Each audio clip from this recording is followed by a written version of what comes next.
দীর্ঘদিন ধরে বেহাল দশা শরীয়তপুরের নড়িয়া উপজেলার ভোজেশ্বর থেকে চাকত ও গোলার বাজারের গুরুত্বপূর্ণ পাকা সড়কের।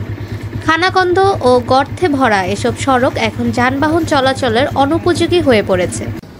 ঝুঁকি নিয়ে চলতে গিয়ে প্রতিনিয়ত দুর্ভোগে পড়ছে জনসাধারণ। জনমনে বাড়ছে ক্ষোভ। নির্মিত রাস্তা টেকসই হয় না এক বছর।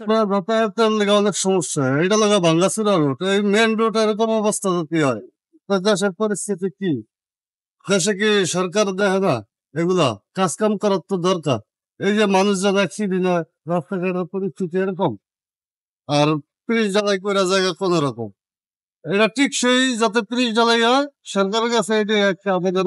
দীর্ঘদিন ধরে এই বেহাল দশার সড়ক দিয়েই ঝুঁকি নিয়ে চলছে যানবাহন ও সাধারণ মানুষ। এই সড়কটির দুই পাশে একাধিক শিক্ষা প্রতিষ্ঠান রয়েছে। এই সড়কটি দিয়ে নড়িয়া এবং সখীপুর থানার হাজার হাজার মানুষ শরীয়তপুর জেলা শহরে যাতায়াত করেন। চালাইতে কেমন লাগে? অসুবিধা লাগে, পুরো অসুবিধা।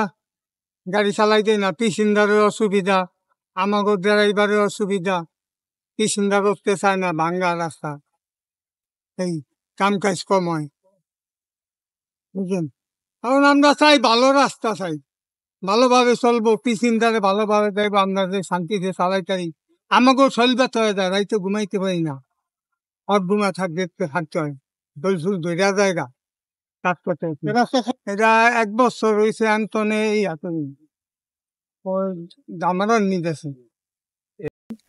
নড়িয়া উপজেলা প্রকৌশলী কার্যালয় সূত্রে জানা গেছে, উপজেলার ভজেশ্বর থেকে গোলারবাজার সড়ক ও ফতেঞ্জপুর থেকে চাকত সড়ক প্রায় 17 কিলোমিটার পাকা।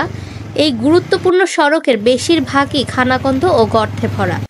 অপরিকল্পিত সড়ক নির্মাণ, নিম্নমানের ইটের খোয়া ও পাথর দিয়ে কাজ করার কারণে টেকসই হচ্ছে না এই সড়কগুলো বলে মনে করেন স্থানীয়রা। এই রাস্তাতে দীর্ঘ 1 বছর আগে রাস্তা ভালো ছিল, এখন ইদারিং রাস্তা এই খারাপ, 1-1.5 মাস পর রাস্তা খারাপ হয়ে গেছিল। রাস্তার মধ্যে দিয়ে গাড়ি চালায় আর শান্তি পাওয়া যায় না, যাত্রীও শান্তি পায় না, আমরাও পাই না। গাড়ির নাট বল্টু কলকব যত ভাঙ্গি। বললেন সেই রাস্তাগুলোর মধ্যে কয়েকটি রাস্তা হচ্ছে ভোজেশ্বর ডিসি থেকে গোলাবাজার ডিসি রোড এবং একটি হচ্ছে মুরফতগঞ্জ থেকে ফতেজঙ্গপুর। এই রাস্তা দুইটি খুবই গুরুত্বপূর্ণ। আমরা এই রাস্তা দুইটির প্রস্তাব অলরেডি আমাদের একটি ঢাকা ডিভিশন প্রজেক্টে দিয়ে রেখেছি। যদি সেখান থেকে অনুমোদন পাই তাহলে আমরা রাস্তাগুলোর সংস্কারে হাত দিব।